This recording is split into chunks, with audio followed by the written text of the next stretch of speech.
Hey, what's going on, y'all? It's that Random Tech Guy back again with another video. This is not the video that you're expecting, I'm sure. I was supposed to have a early 2020 MacBook Air review for you guys, the one with the actual Intel chip. But man, look, it's been crazy busy. It is what it is. So I'm skipping right over that one. And we're getting to this guy right here, the M1, the MacBook Air late 2020 model. I'm sure I just butchered that title, but the one with the M1 chip. So that's what we're doing. We're going to launch off into that one and, let you guys know, what I've thought about it so far. And so far, so good. I'm just going to say that right off tops. I've got the 8 gigabyte version of it with the 8 core M1 chip. It's got the 512 gigabyte SSD inside. So let's go ahead and file that off to the side, and just get into this video, man.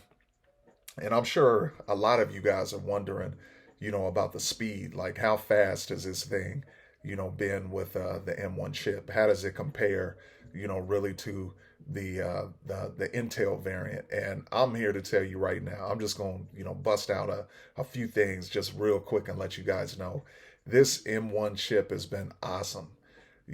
I've heard and seen, a lot of YouTubers out there, and they're saying, "Oh man, this thing doesn't have a fan in it. It's getting hot." Like they're pulling out all kind of thermometers and stuff like that. Look, uh, I guess it really, depends on, each person and how hard you're pushing it and which apps that you're running, things of that nature. But I can say this: on the previous edition MacBook Air, if you ran a game on that thing, man, the fan was screaming. And I'm not talking like a graphics intensive game or anything like that, like Tomb Raider or something like that. I'm talking like Alto's Adventure. And we know our iPhones are handling that no problem. So I mean, it was crazy, to just hear the fans and feel the heat of the of the Intel version of this MacBook. So I can tell you guys right off tops that if heat is a concern, it's not a problem at all. Like I've pushed some pretty, graphics intensive games on this thing, and I've been hard pressed to even get this thing warm. Like that'll tell you how good, the thermal management is on this newer late 2020 MacBook, with the M1 chip. So it's been awesome so far. I can tell you guys right now, I've not really had this next question get answered by too many YouTubers out there. And that's, for those of us with the Apple Card, I've got one. I'm sure a lot of you guys out there have one too. But you're like, man, like, what happens if I lose my iPhone? Will I be able to manage the Apple Card, on my Mac or anything like that? And before it's like, you had the Intel chips, in the MacBook Air and the MacBook Pro. You still do, but you have an option to get the M1 chip. But moving over to the M1 chip, Apple really kind of painted it like, a lot of the apps and, from the App Store would be cross compatible with the M1, the MacBooks with the M1 chip. And I can tell you right now, there's a whole lot of applications that aren't compatible with it.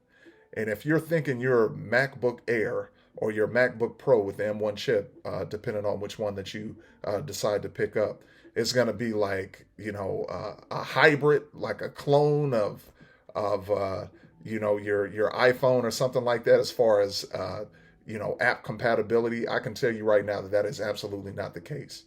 And I would venture as far as to say the large majority of applications that you usually run on your phone, right? On your iPhone, like the Facebook application and things of that nature. It's weird. Like they don't run on this thing.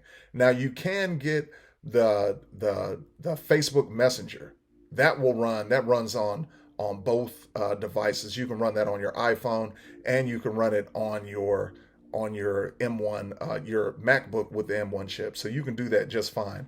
But with Apple Card management, you can like see your card and you can enable it and things of that nature as far as making purchases and things online. But as far as your spending and, bill pay and things of that nature, you cannot do that on this M1, MacBook. You can't do it. So that was one question, like, I never got answered. Maybe I should have called in, but y'all know we in the middle of this thing that's floating around in the air. I don't want to say it and get demonetized or anything like that, but yeah, it's you can't do it. So there's a lot of apps that are fine on your iPhone and iPad that for whatever reason they just don't have compatibility with the M1 chip as of yet. Now I'm holding out. I'm waiting. Because there's apps like Facebook to where I'd love to have like just a quick app to go to. I know you can just go to the regular website or whatever, but it's nice. I'm an app kind of cat. You know what I'm saying? So it's nice having a quick app. But battery life, that's next up on the agenda. I mean, the battery life is killing it. I mean, the battery life was already good with the Intel version, the MacBook Air with the Intel chipset, but it's even better now. It's ridiculous. I can honestly say that, you could, top that thing off in the morning or whatever, and you're good for at least, 1 or 2 days, depending on use. Sometimes more than that. It's just it's really amazing. Like this thing sips battery, life, and when the lid is closed, I mean it gets even better. I mean, that's probably one of the most noticeable areas. When I would have the lid closed on the Intel variant, quite often I would go back to it and, the battery had drained quite a bit. Apple is really good with, their integrated systems and things of that nature. But, sometimes you would, open up that lid after, letting that thing sit for a little bit and, you're down probably 25-30% somewhere in that range. So I really like, the way that they've got it set up now. It's been awesome. So, I would challenge anybody to definitely, try and jump into that M1 space. Whether you want to pick up a Mac Mini, a M1, a Mac Mini with the M1 chip, or you just want to replace your MacBook Air. I would definitely recommend you replace your MacBook Air just for the thermal handling. It's crazy.